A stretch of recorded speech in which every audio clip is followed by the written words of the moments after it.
keeping people connected, gaming. I'm your host, Aaron Bleyaert, and over the next hour, we are going to be discussing everything gaming and how quarantine has affected this industry. And with me today, I'm very excited. We've got the CEO of T1 Entertainment and Sports, Joe Marsh. Hello, Joe. How's it going?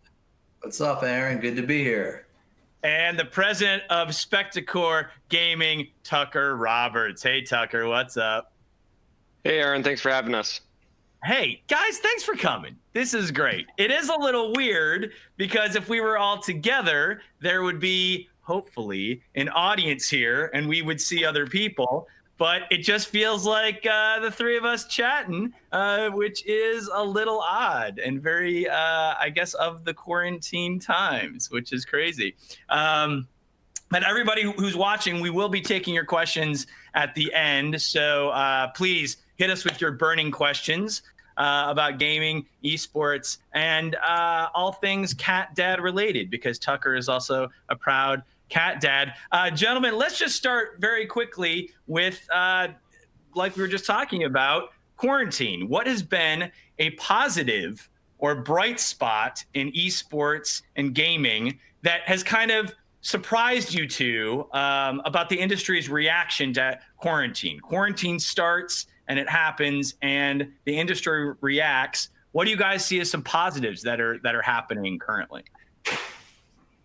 Well, I think for one, esports is able to still operate amidst a pandemic. I think that alone is a win. It's not as fun, obviously, as being in an actual arena with cheering fans and booing and all of the excitement of any competitive event. But in the thick of things, you can still actually have.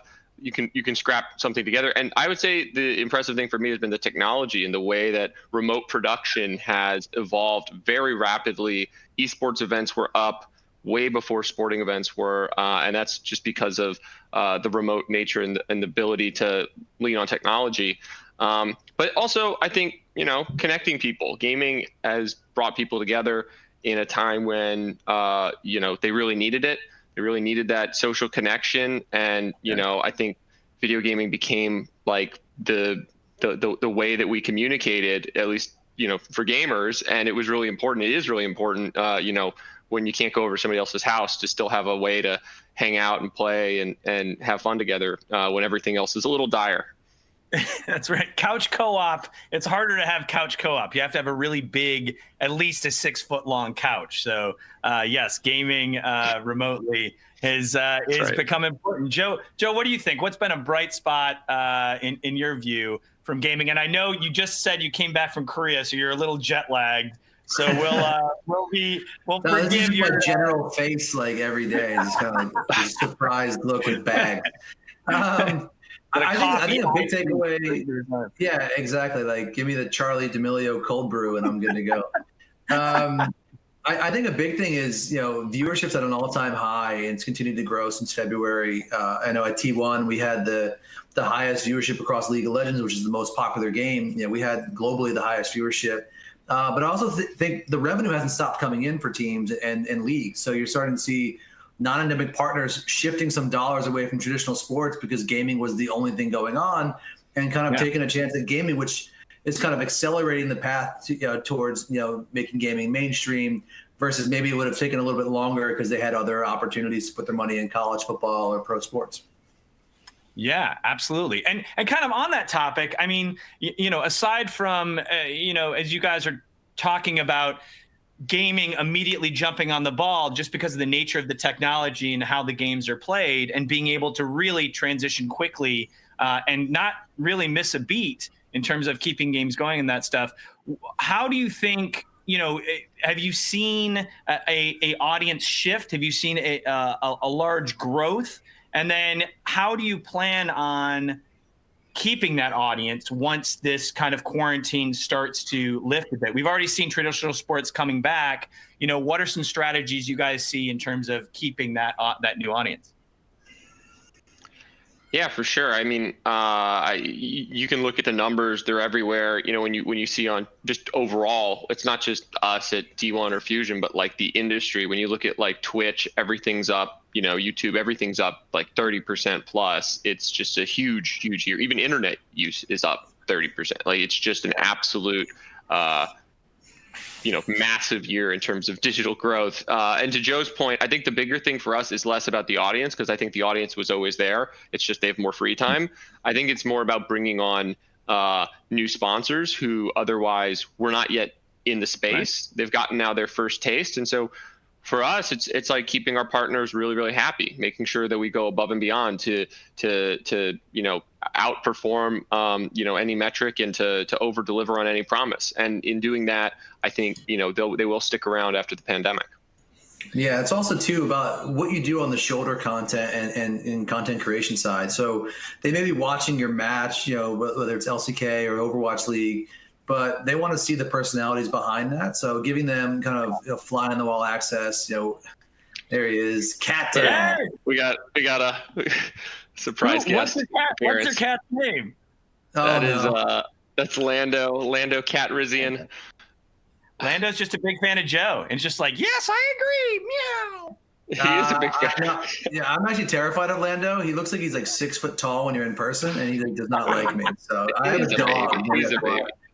But I think creating shoulder content, activating on Twitch or YouTube, whatever the preferred platform is, outside of the game time is really important. We've been doing a lot of that both at the Fusion and T1, where just giving fans more and more of, whether it's highlight streams or whether it's original content, that helps kind of keep them engaged, because they can go look at a variety of different teams. So you need to have those kind of engaging personalities to kind of keep them wanting to come back and invest in your team. Yeah, that's interesting. I mean, what do you think looking forward you will carry through that maybe, what have you started during the pandemic and quarantine, either even just habits, team habits, or, the social engagement or these things that you guys think will carry through past the quarantine? Or I guess an easier way to phrase that question would be, what are some lessons you've learned during quarantine that you think you'll adopt moving forward? Aside from bringing your cats on Zoom, which I think is fantastic. I hope that never ends. Run the internet. They run. Yes. So we've got a couple things that come to mind. Like internally as a team, like it's kind of awkward to like socialize. Whereas usually you'd go out for lunch or something, or you do so. Not so much on the player side, but more just on the staff side. Like there's not as many opportunities to socialize, and so we've just been playing a lot more games together as a team, like all across Spectacor gaming, and it's really been great. I think the other thing is we're one of those that's thinking remote work is going to be an option for a lot of our employees. Those are kind of two major things that I think we're going to keep going forward. And like we've been doing birthdays in Minecraft. We have a lot of different groups. There's talk of maybe a World of Warcraft guild starting up, because our new head of marketing, she's like a former semi-pro World of Warcraft raider. So like we've got a carry in carry, and it's I think there's a lot of things that we're gonna, we've really adopted technology into the workflow, and I think that's going to be something we keep going forward. I mean, Joe can speak more to the esports ops in terms of player side. I know there's in Korea, they're doing fitness and stuff. And there's a lot of, I think people have learned how to deal with this. And I think all of that will carry through for sure. Yeah. I think also too, we've really leaned into, online events and competitions, whereas before we were pretty against non-in-person events, but we've hosted, 4 successful events, including, last week with our FTW for the women kind of Valorant Ignition Series event, which Riot kicked in, and we ended up having a $50,000 prize pool. And our great partner at Nerd Street Gamers has been doing this production for us. So we've kind of leaned into online digital competitions as well as a way to kind of have that competitive juice get going for us. And then on the team side, implementing, especially in Korea, we have the Nike gym, getting players down there for mandatory workouts, getting stretching sessions in. and building in exercise as part of their daily routine versus just strictly gaming. It's been really important, and we've definitely seen some changes to the players. And on exit interviews this year, when I was out there, they requested mandatory workouts. Was one of the things that they really wanted to keep going forward with. So that's good. That's wild. No, wait a second. I have a couple questions. First of all, very quickly, how does a Minecraft birthday work? Look, this is also a panel on innovation, and I feel like we could talk about innovating in the birthday space as well very quickly. How does it? Everybody shows up, and there's no singing. Are you singing over Discord? What's the deal? No, exactly. You got it. There's singing over Discord. There's it's kind of funny because you talk to everybody like this all day. We do video calls literally all day, and I'm like one of those that's like, I'm gonna get a better camera. I'm gonna get like a better bit of audio because it's like I'm doing this 10 hours a day. But you're really only seeing the front of somebody. You're really seeing this two-dimensional kind of experience, and it's very fun to go into a three-dimensional environment in a group of 20 or 30, 40 people because everybody's like, hey, come over here, follow me. And you really start to see the same schoolyard effect that you would see anywhere, where people are, the tech team's grouped up over there. Marketing's over here, and it's almost a little cliquey, and then you can kind of like say, hey, no, come on, like let's intermingle a little bit more, and like I think it's really important to have that physical space. Like we as humans are built around that, and so basically it turns into follow the leader, right? Whoever the birthday boy or girl is running around telling us what to do, and you can make a cake in Minecraft. Everybody gets a slice, and you sing "Happy Birthday" over Discord. That's basically. There's only one rule in our Minecraft server is like don't destroy Skybridge, or else you're banned. We made this. We're very attached to it. Yeah. So it's a ton of fun, and I think it's been also a big part of connecting the like I said, different departments, but also like. We have a really diverse team at Spectacor Gaming, people with different gaming backgrounds, and Minecraft is just this ubiquitous, like the super simple game. It's kind of like the lowest common denominator, and it's a ton of fun for that reason. That's fantastic. Yeah, that's really interesting about the 3D space is something that I guess I didn't think about. But I will say it does, and to your point about being like on Zooms and video chats all day, this does get. Well, not this, because you guys are fantastic, and you too, audience. But it's more like this does get exhausting, and you do feel a little burnt out in terms of just being so attentive and having to be so emotionally present all the time to a laptop. I mean, do you guys see that with your players, like in terms of just these guys are sitting in front of screens a lot anyway, just to practice. But has that been a thing during quarantine in terms of your players, keeping them mentally healthy? Yes and no. I will say, at least for the players, they're not on Zoom calls all day. I think Zoom calls are way less fun than playing scrims. That's true. But that said, I mean, burnout is very real, and I think everybody's feeling it across every industry. I see a lot of talk about mental health, but that's something we've been investing in on our side is, we have a lot of young players, right? And being a teenager and being a professional, it's a lot to balance workload wise. So we absolutely invest heavily into making sure they got resources and that was before quarantine, so those resources are now being activated on a lot more heavily. But, I'm terrified because of the things that have happened in streaming and gaming, really sad stories, of young people who were put in a bad spot. And so it's definitely something that's always, the safety of our players is always like paramount. And, we've always had those resources and they'll always be there.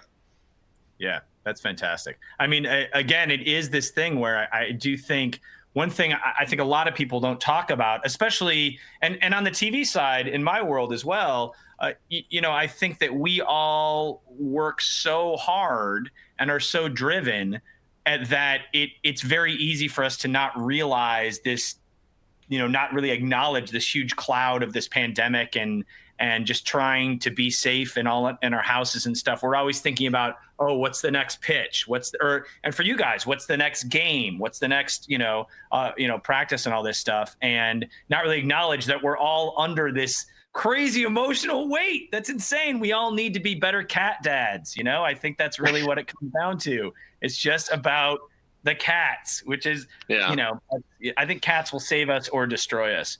Can we just back up for a quick second? I know, as fans of you two, I am curious just kind of your path a little bit and how you guys kind of got to where you are and how you guys first got involved in gaming. And if there's anyone out in the audience, which I'm sure there are, people kind of wondering, wait, I want Tucker and Joe are living the life. How do I get to do that? What were your general paths in kind of a very brief way? Yeah, I mean, mine, it's kind of funny. From my perspective, it felt all over the place, and I would ask my friends or family or somebody to be like, yeah, you didn't see that coming? Like, really?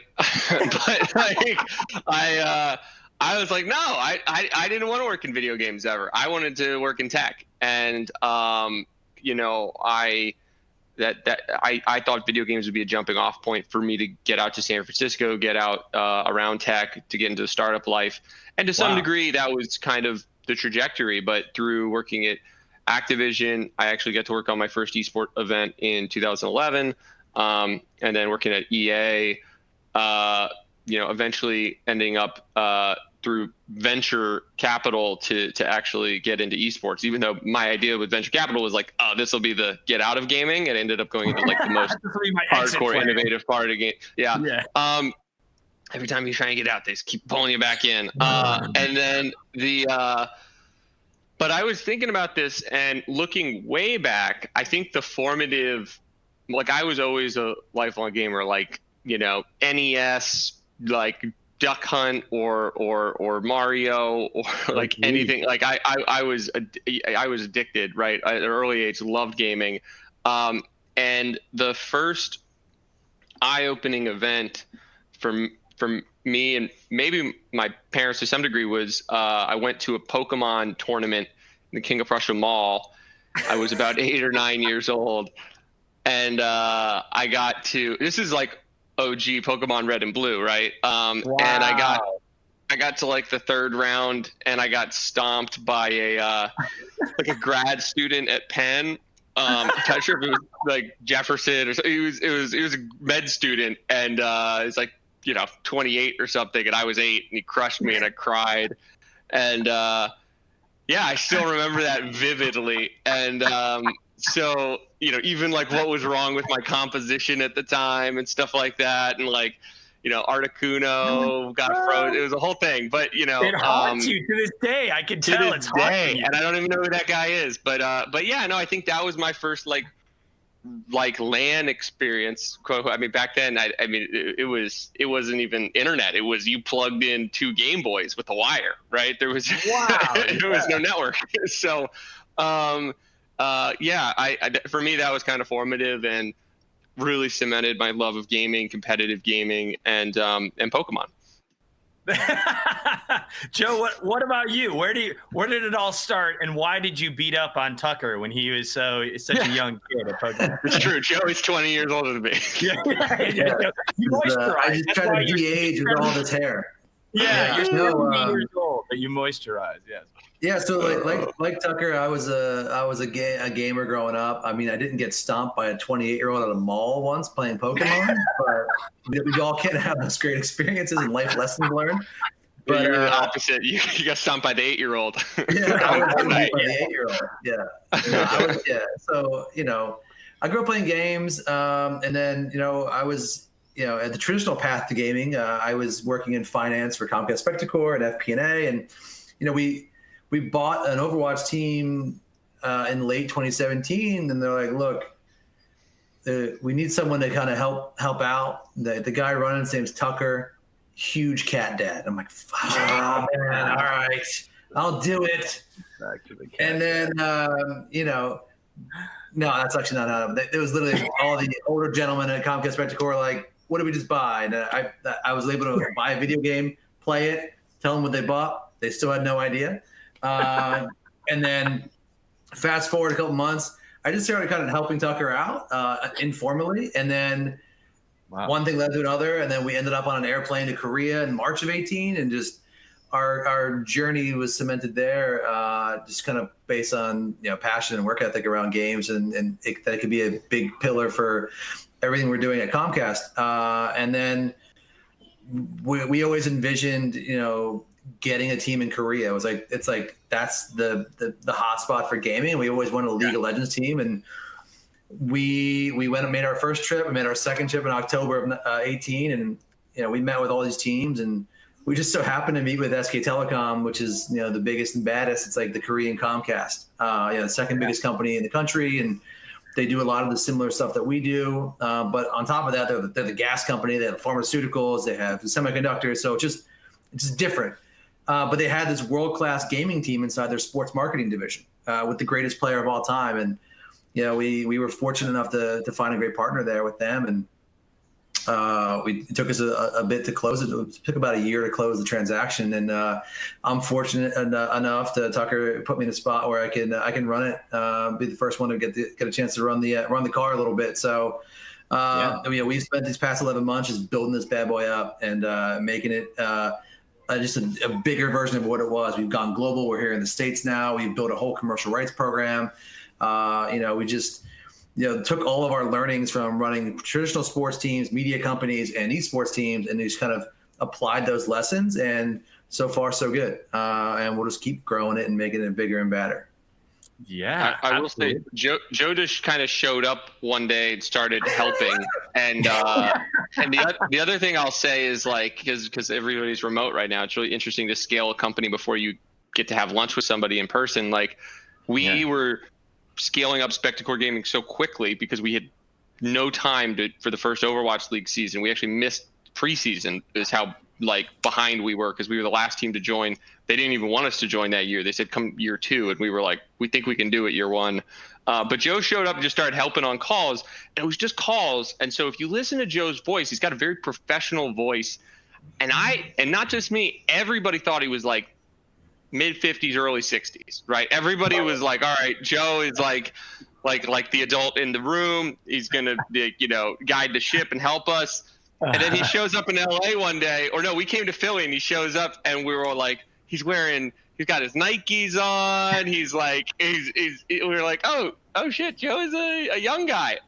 It was kind of awesome. They weren't accustomed to emails where there's subject, header, introduction, paragraphs, periods. They were like, why do you write you're 100 years old? I'm like, what are you talking about? Is this I don't use an emoji? But everyone said, dude, we thought you were 50 years old. I'm like, wow.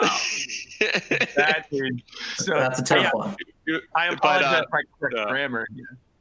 No, exactly. No, but he's totally right. It's been a dream working with SK Telecom also. They've been a fantastic partner. Everything we know and believed, was possible because, while we know what we wanted to do with the brand, we don't know how to run a company in Korea. That's right. Having those relationships and that partnership has been critical to our success. So it really is a great joint venture between Comcast, primarily an American company, and SK Telecom in Korea and Asia. So we've really got this great pairing between us. Yeah. What are some things, in Korea is, having been to Korea myself, I love it over there. Everyone is so fantastic. Obviously, I love that gaming is such a part of the fabric of that culture. Is so cool to see. Just even as a fan, I think it's amazing. What are some things that you think Korea has done, the folks in Korea have done right to make gaming so big over there that you would love to see the United States adopt? Well, I think, are you a hockey fan at all? Aaron? I'm from Detroit. I'm from Ann Arbor, Michigan. So I'm, I think, legally obligated by birth to love the Red Wings. But yes. Yeah. So, we're a Philly Flyers fans through and through. Joe's got gritty on the wall, right? But the thing about hockey, what's the best country in hockey by far is Canada, right? Yes. And there's 30 million people. It's 80% of the NHL is Canadian, right? It's insane. And there's a term they have that I think really does a good job of describing why that is the way it is. And they say pond hockey, which is literally to say like, oh, I used to go out in the pond, backyard, play hockey with some friends, right? And like, it's such a way of life there because the access to starting is so easy. In America, you got to find a rink, you got to do, like it's an extra step, it's extra money, it's an extra hour commute, whatever it is, time, money, or just difficulty. It makes it way less prevalent. Whereas in Canada, it's just pond hockey. It's my backyard, your backyard. Let's go play. And that's what Korea has for video games. Interesting. If you're in Seoul and you walk down the street, you will see a PC bong on every single street corner in every single district of Seoul. And that just access to computers is what has made esports, and not just esports, but gaming, like their hockey. That is why it's so ingrained in the culture, is that the access is so prevalent. And so for us, one of the things we did want to see that happen in America more. And so we invested in a company, Nerd Street, where their primary mission is creating more available access to computers, like real PCs, in all neighborhoods across America. So that's 100% what we're in on. And John Fazio runs that company. He's fantastic. And but yeah, I think will we ever catch Korea? I wouldn't count on that, but we can certainly catch Canada either, by the way, in hockey. So we're not. But the thing is, you don't have to catch them. We got 300 million people. Like, we just need to get closer, and we can beat them in the Olympics, right? So I think that's the power of what America could do. Yeah, absolutely. Yeah, it also doesn't hurt that they have 5G networks and 9 ping when you're playing on games over there. And I mean, Tucker and I were on the train to Busan, which was like an ongoing joke because we didn't understand why. I guess it was a horror movie called Train to Busan. We figured that out after the trip. Yeah, but we had perfect Wi-Fi speeds on a 200-mile-an-hour train for 3 straight hours. The infrastructure there is phenomenal. Also, too, the way of life. I mean, gaming's a means to an end for a lot of families out there. So in Korea, a child leaving school in 8th grade to go pursue professional gaming is not frowned upon, as here in the States. Like, that's just something that doesn't happen. But it's more akin to like when a family sends their kid to prep school to go play hockey, like in Massachusetts, and do like that. But I think the more interesting part is when our players, who most of them left school in 8th grade, talk shit to each other about how they beat them in middle school, because a lot of them went to the same schools, and they always bring up like the fact that I used to beat up on you like when we were like 8 and 12. And it's a constant even in Korea they talk trash, which is fantastic to see. Wow. Yeah. I mean, in a certain way, it does kind of feel like, I guess, and correct me if I'm wrong here, but it does feel like there's many more parallels to something like basketball, where you have these kids coming up in these schools and in these colleges playing against each other and then going pro. That feels like maybe what gaming is more like in Korea. And so, and Joe, you spoke about infrastructure. How much, in what way, or how much do you think, America's infrastructure is keeping gaming from being a bigger force? Well, I mean, most professional gaming is done on a PC versus console-based, and the barrier to entry is substantial. I mean, a gaming PC, which I'm sitting on right now, is $3,000, and a console is $400. So that's why companies like Nerd Street Gamers is important, because they're a gaming infrastructure company. So I can go pay $1.25 for a couple hours and play on a PC versus making the investment, and then it's obsolete in 6 months anyway, and you have to upgrade. So I think there needs to be, a barrier to entry lowered, whether that's gaming PCs or start becoming part of, school curriculum, and they're in the schools and you start forming game teams there. So kids have access to these PCs. But the professional side, where all these kids are making all these monies and, $500,000 salaries, is on gaming PCs, and just, it's the barrier to entry is tough here in the States. Whereas in Korea, like Tucker said, PC bongs everywhere. You can go in, like, everyone knows which one's the good PC bong too. So like, you go there, it's like, oh, this is a good setup. You have your like food station, and every single game you want is sitting on that computer. You just have to log in and play. So I think it's more of the access and like lowering the barrier to entry is what's holding us back here versus over in Korea. Yeah, absolutely. I was going to say, I think the food is a big thing too about the PC bong. Having gone into there, they do vary highly in terms of the kind of snacks you can get, which are, for me, as a big snacker, very important. If there's no ramen or like delicious chocolate, you got to walk out of that PC bung and what move are we on. doing? What are we doing? It's great. By the way, and kind of on that note, because your players are a little more on their own in their own spaces. Is it harder to keep them in line in terms of exercise and diet and these things during the quarantine? Are they on their more? Are they harder to kind of control or no? At T1, so we just opened up a brand new 11-story facility in Gangnam in May. Whoa. So for the first time, everyone's under one roof. So the Nike gym's in the basement, and we hired 3 chefs to cook them meals. So our players are on a very regimented. There's working out downstairs. There's a sauna that like Tucker was very adamant. We had a sauna to get a steam in there for the players so to relax the muscles. Quick recovery. Yeah. So, and then the chef cooks a varied meal. So like 90% of the meals are Korean, and then we save 10% for Western food as like a kind of like as like a treat, because they do like they love burgers. Most of our players.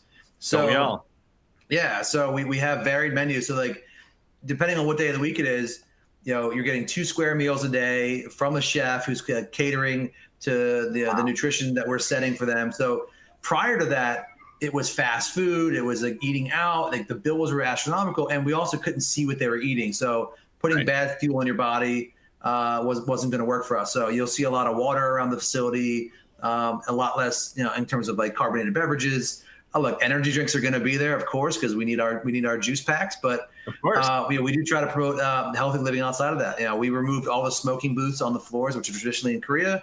Got rid of all those. So if you want to go smoke, you have to go stand out in the rain and rock it outside, because we're trying to promote healthy living and the working out. It took a bit to get going with everybody, because it's like you go from never working out ever, and everyone on this call probably knows this, like, and then you're like, you know what, I'm going to work out and run a marathon today. And it's like you get there, you do it the first day, the next day, like, hey Tucker, you want to go work out? You're like, nah, dude, I can't even feel my legs. I can't move. I'm in a body cast. But yeah, so in Korea we have them all situated there in the building, so we have good tabs. That is fantastic. That's one more personal chef that I have here in my apartment. That's fantastic. And it does really seem like again that esports is becoming, or really finally blossoming into its own here in the States, much like it already is in Korea, which is incredible. I mean, where do you see, where would you like to see in 5 years, 10 years from now? Esports in the States, and also just to maybe blow it out a little bit more, gaming in general. Do you see live streaming becoming a much larger piece of the gaming fabric here in America? I mean, where do you see things kind of, in the near future?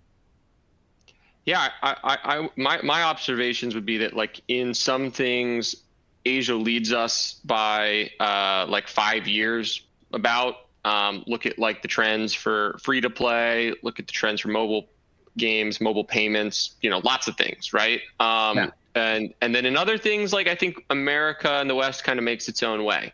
And I think when I look at esports specifically, I'm not sure we'll catch up in 5 years to what, like, just how big esports is in Korea in terms of the prestige with being the best. I think America, it'll obviously grow at a crazy rate, but I think America also looks to content creators in a bigger way.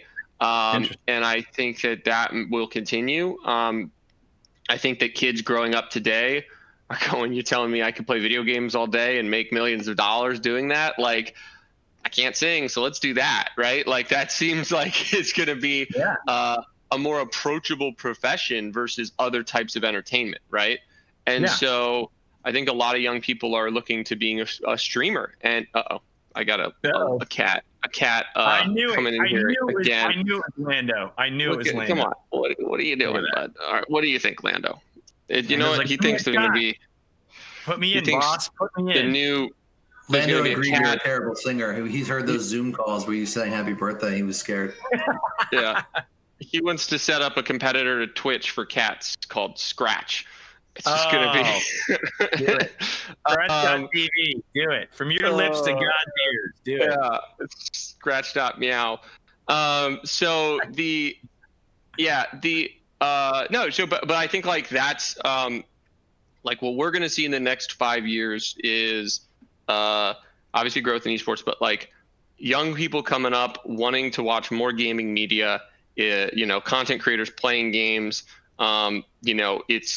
It's something that like everybody in that Generation Z is looking to TikTok and Twitch to kind of, and YouTube to show them kind of like, who are my idols who are maybe 5-10 years older than me, and what are they doing? Well, they're playing games like I am. They're just a lot more fun and entertaining, and I spend all my time watching that. The amount of hours of consumption and engagement is off the charts, and it's not slowing down, right? So I think we're going to see that trend accelerate, and you've had tastes of what breakout stars can be like in Ninja.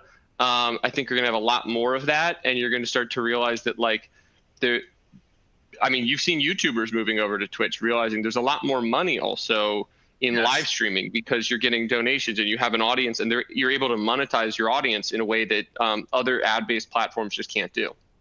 Absolutely. And I'll just add, I know like Tucker's talking about like where we need to go, but one of the things too that as an industry and as a collective we have to get better at is just kind of weeding out the toxicity, misogyny, all the negative sides of gaming that still kind of permeate, and especially on voice comms or chat, and particularly for female gamers. We'll never be mainstream if we're alienating a large swath of our gaming population. Half of the population, yeah. So that's something that not only on the team side, but like the publishers need to kind of band together, kind of like they did when like in the soda industry when the soda tax was coming out, and then Coke and Pepsi and Dr. Pepper all got together and said we don't want this. Gaming developers need to get together and be like, these are the tools we're going to create as a collective to kind of put an end to this. And women shouldn't have to game with voice changing apparatuses on to make sure you don't think they're a woman. Like that's just silly. Women are incredible gamers. They're if you go to a match, there's probably half of the crowd is women, if not more. They purchase the the merchandise, they buy the games, like so they're a big part of the ecosystem, but they're largely discriminated against from a small subset of idiots that need to clean that up. That's very true. Yeah, that's a great point. And we're gonna and for everybody watching, again, thank you for sticking around and thank you for your questions. So we're gonna move on to the Q&A, and Mary Jo actually asks a question that's right along those lines. Mary Jo says, what can we do about mental health in gaming? There's a big issue with this in young people. What can the gaming community do to combat cyberbullying in this community? And Joe, I think you've just started to speak to that in terms of game devs and publishers kind of taking the steps to implement some of those systems. What else can we do to help combat cyberbullying? Not just on the side, but also on the player side. Yeah. So what Tucker and I tell like our players, like our pros, if you're in a game and something's going on, whether it's bullying or toxicity, you got to step up, use your platform and say something, because your silence is acceptance to that behavior, and you won't be on our team anymore. We don't tolerate that kind of, inactivity, so to speak. So we try to educate our players, because a lot of our players, even at the Fusion, they're coming from a bunch of different cultures, a bunch of different societies, like, the different countries, that cultural norms are not the same as here in the States. So we try to educate them on, what the norms here are here in the U.S. And, you just have to educate everyone and make sure they know that this is the expectation of the org and the company. And we have dialogue with the publishers and developers where we say, what are we going to do about this? Something has to be done. I mean, we continually bring it up, and there's no magic bullet to cure it all, because it's technology. Someone will find the next version of how to harass somebody. So you just have to stay ahead of it and keep trying to knock them out as they pop up. And then from the player's perspective, we have sports psychologists on staff and on call for players to talk to aid in their mental health, especially in Korea, where mental health is still a big stigma. And saying that you're depressed or you're struggling mentally, the answer is not, we'll go grind the game more and play more. It's no, go talk to a professional and work that out, because that's how it's going to get better. It's not about playing more. So we try to have the resources on hand for our players to make sure that they have everything they need to be optimal, not just as pro gamers, but as humans. Yeah.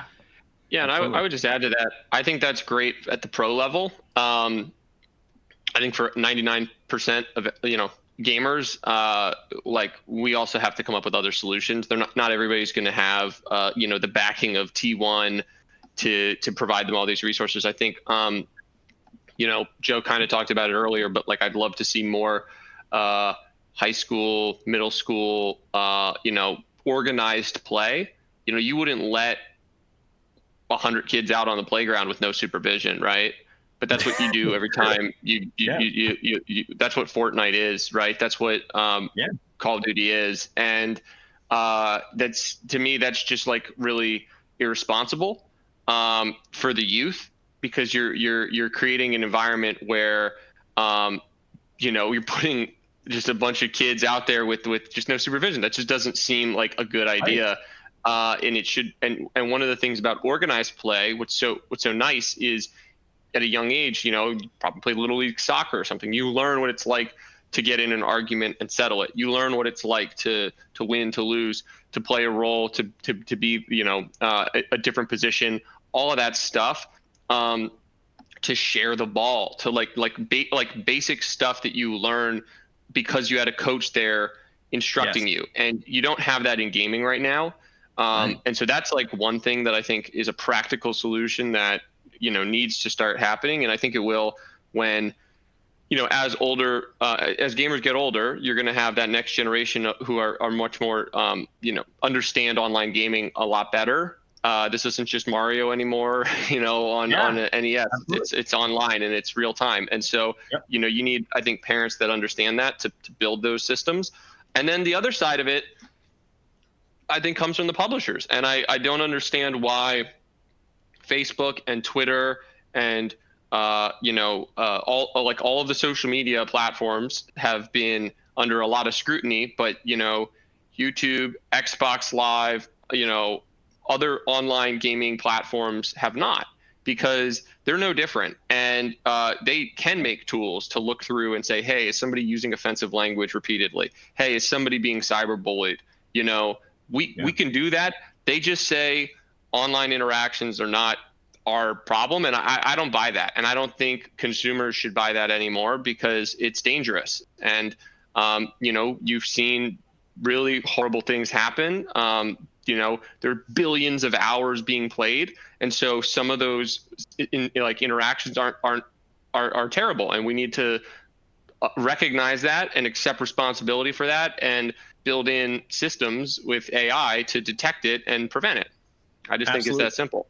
Yeah, absolutely. And I completely agree. And I think you make a point I never really thought of before, but makes complete sense about a playground and kids being out there. I mean, that's an analogy I think is that just blew my mind when you said that, but it makes complete sense. And when you think about it, I let my 9-year-old daughter game, but like when I let her play, it's in a very curated environment. Like when she's playing Fortnite, it's either with me or with her friends only, no voice comms, anyone that she doesn't know.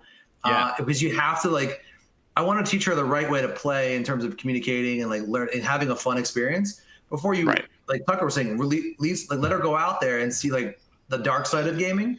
Let her enjoy and learn how to do, gaming with friends first. And then as she gets older, expand what that experience really is. But you have to enjoy it when you're young and understand what the environment should be like versus going into the negative and then just not wanting to play anymore because someone's on there being an idiot.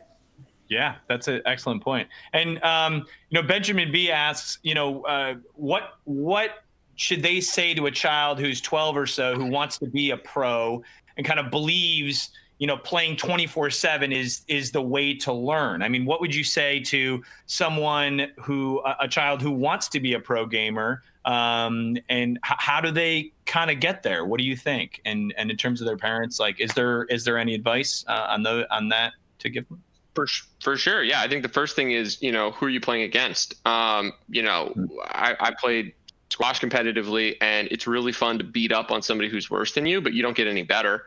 Right. And so you should be making sure that you're in competitive scrims. I know in the Fortnite community, they have, a number of those groups that are setting up, competitive scrims. So assuming, that's the first thing is like, make sure you're playing with the right people, because just stomping on random kids that aren't any good, you're not going to get any better.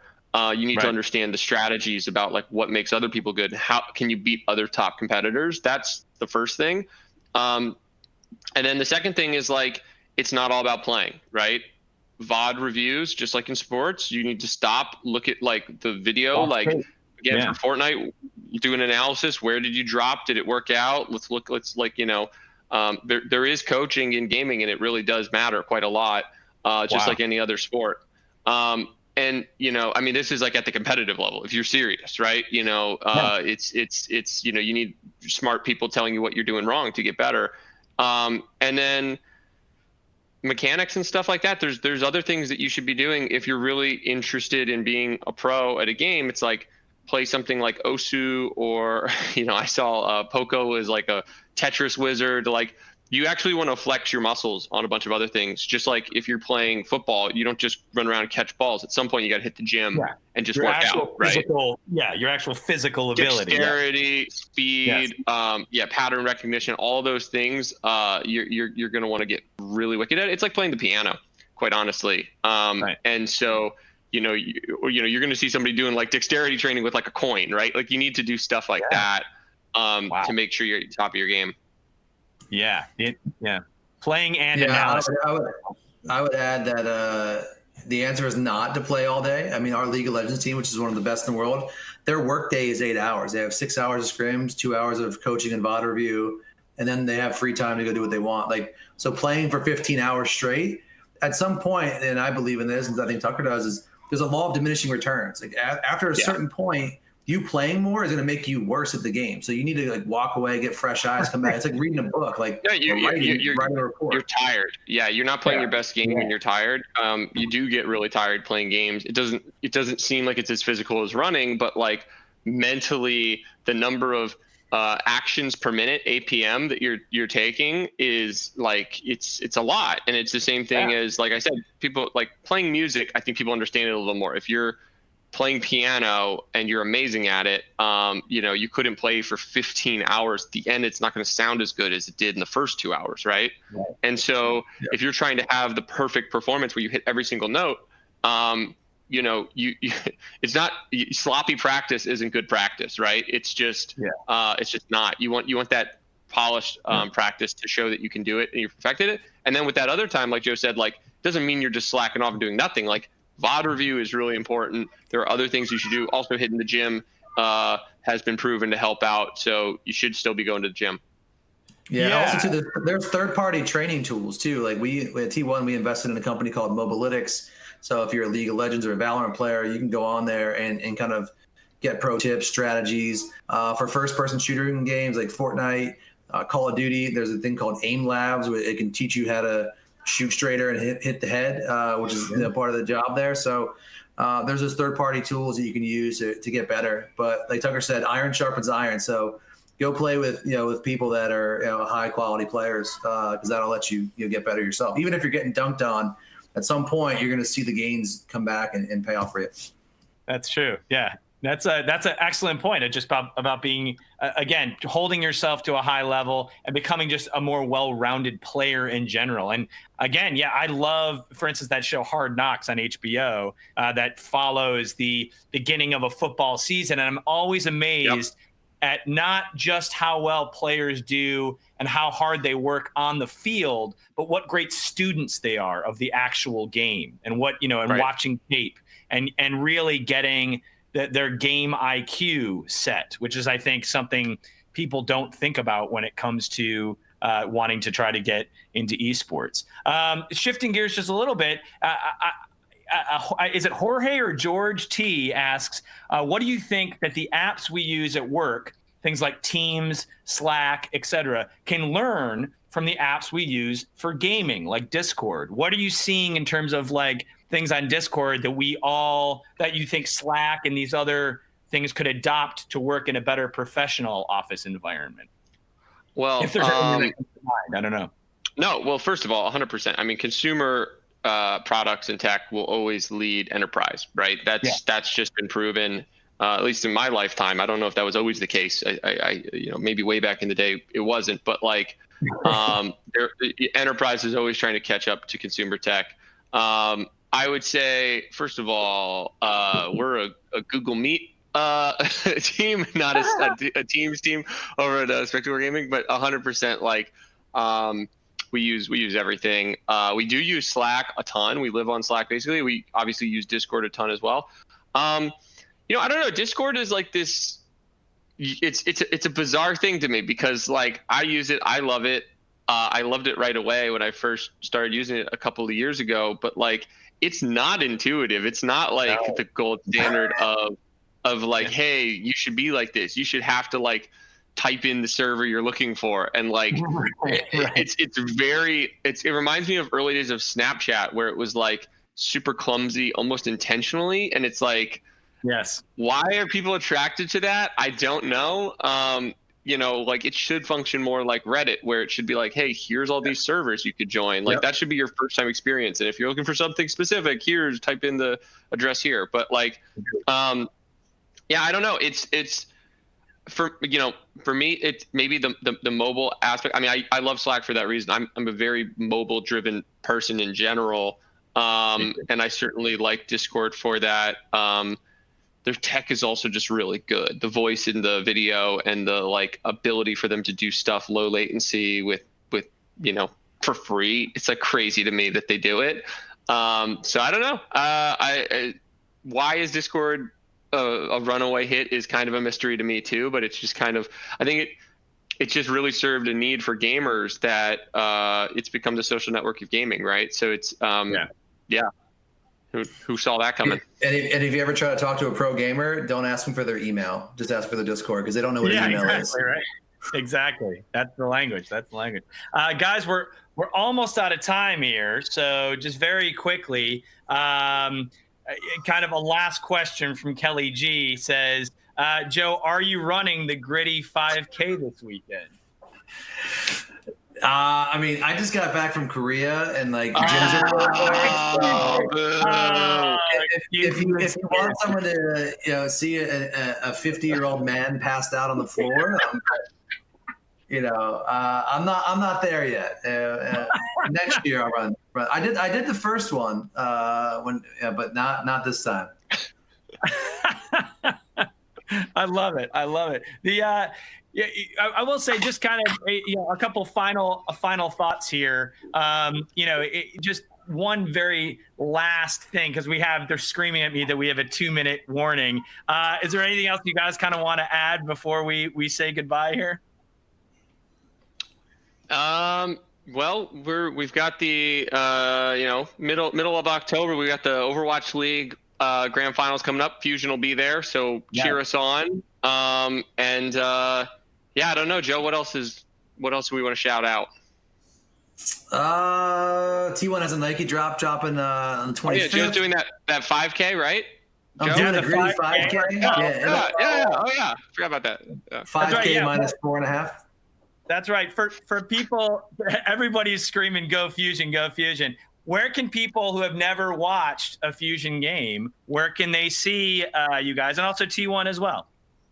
Go on over to a little site called youtube.com and just search Overwatch League and you'll see it there, and then you can click and notify me when it's live, and it's as easy as that. Yeah, and for T1 right now we're in the off season, prepping for next year, but you can find all of our great content on our YouTube channels. We have T1, we have T1 Fighting, which is our Western-based channel. And then we have Faker's channel, which is the greatest gamer of all time. He's got over 1 million subs. So if you want to see how the best player does it, you can go watch all his highlights. And if you want to see me speak really bad Korean from a scene from Lost, go on the T1 channel. It's there. Speak really bad Korean. Are you headed back over to Korea anytime soon, or do you get some stateside time? Hopefully soon. We were trying to open up our building here as quick as possible. So in Korea, you have to have big media events and VIP events. It's a big deal. So hopefully once we finish our Art Deco side of the building there with our cool design outside, we'll get to open it up and get back soon. And then free agency begins in November for League of Legends, so I have to be back out there to be part of that process. I love it. I love it. Well, this has been a real thrill. Thank you, guys. Joe Marsh, Tucker Roberts, go Fusion, go T1. And I do think this is this quarantine and pandemic is kind of a scary time for us all, but I think gaming has been a real bright spot for all of us. And I'm very excited to see, kind of what you guys, as you two kind of, are leaders in the space, what you use is this basically springboard, I think, for a lot of people that has legitimized esports. I think the quarantine really has legitimized live streaming and gaming. And I'm excited to see what you guys do in the next year. So thank you guys for joining us. Thank you all for watching and for your great questions. And go Fusion, go T1. And good luck at that 5K, Joe. Good luck at the 5K. Thanks for having us, Aaron. Thank you. Thank you.